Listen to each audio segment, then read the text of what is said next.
It is basically a Peter Pan spin-off prequel directed by Joe Wright. The story is, at the beginning, we meet young Peter, played by Levi Miller, who I think incidentally plays it rather well.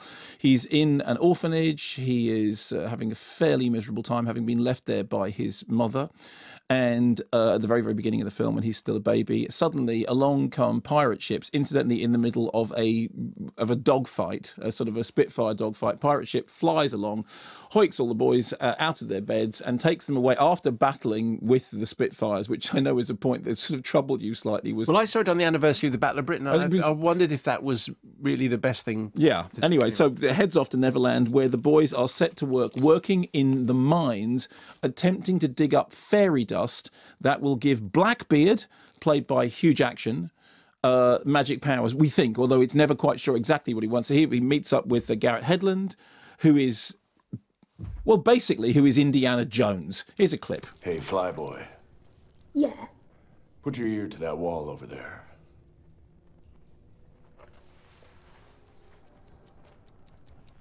Now that's the sound of a blast cap I stuck to the other side. Set to go off in 30 seconds. If I fly, you'll help me find my mother. I reckon she's here. On the island. It's not negotiation, kid. Without me, you're stuck in this cell. Without me, you're stuck in these mines. Okay, then we'll talk about it. Just move away from that wall before you get yourself blown up, all right? So what's it gonna be? Kid. Tick. Tock. Okay, we have a deal, just... Flyboy. Hurry! Slide down. They'll be coming for us.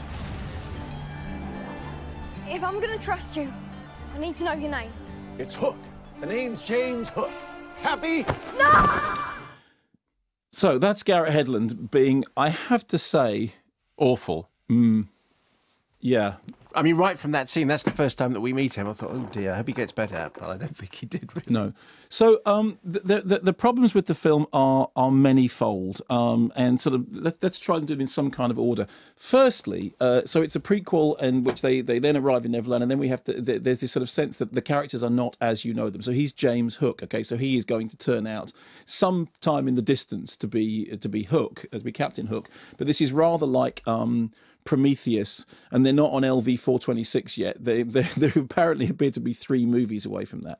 So that's the first problem. The second problem is that the whole thing, although it has big production values, the sets are very, very funfair, carnival-y, hokey, and all the way through I kept thinking of the fact that Steven Spielberg said to us very, very honourably, I'd want to go back and watch Hook again at some point because I want to find something in it that I actually like.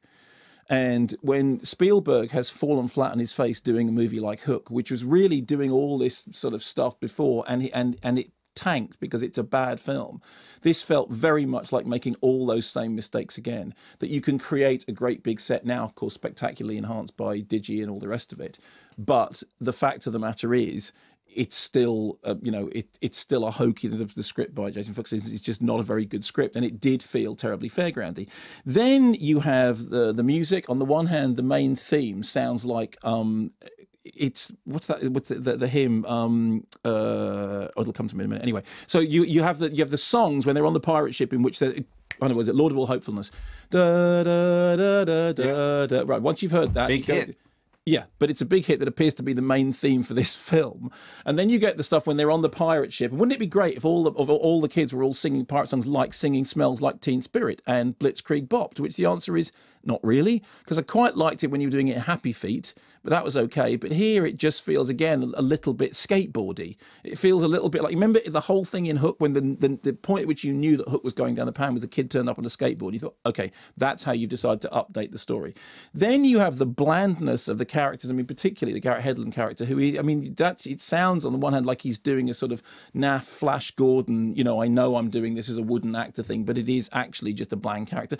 Then you have Rooney Mara as this, controversially Caucasian Tiger Lily. And they said, oh, well, that's all right because actually the whole of the rest of the village is completely multicultural. And you go, yeah, but that just seems like a slightly weird and, again, rather bland rather middle of the road, let's completely take any sense of diversity out of the movie, except for this weird village, which is apparently sort of like village of all the world.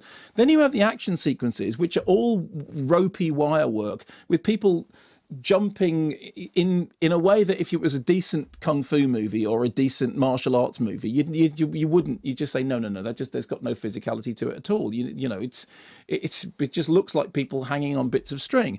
Then you've got all the sparkly sort of digi stuff, you know, giving it a little bit of zhang boom, which just looks like all the other sparkly digi stuff that you've ever seen before.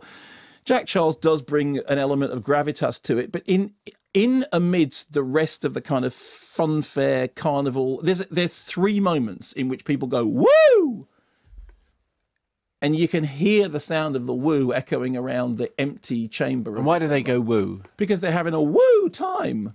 Do you remember in the first Star Wars movie, there are 3, maybe 2 moments in which your little Anakin goes, not Anakin, is it Anakin? Yes, he's Anakin, whichever one it is, goes woohoo. And that's the sound of a filmmaker knowing that the film isn't actually doing the job. So one of the characters actually has to say woohoo. It's like the moment in the film in which everyone starts laughing at the jokes because the jokes aren't actually funny enough on their own. It's a really sort of... It's not... I'll be honest with you, it's not terrible.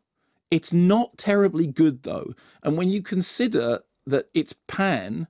And when you consider the amount of money that's been thrown at it, and you look at the talent on screen, you just think it's a terrible damp squib of a film.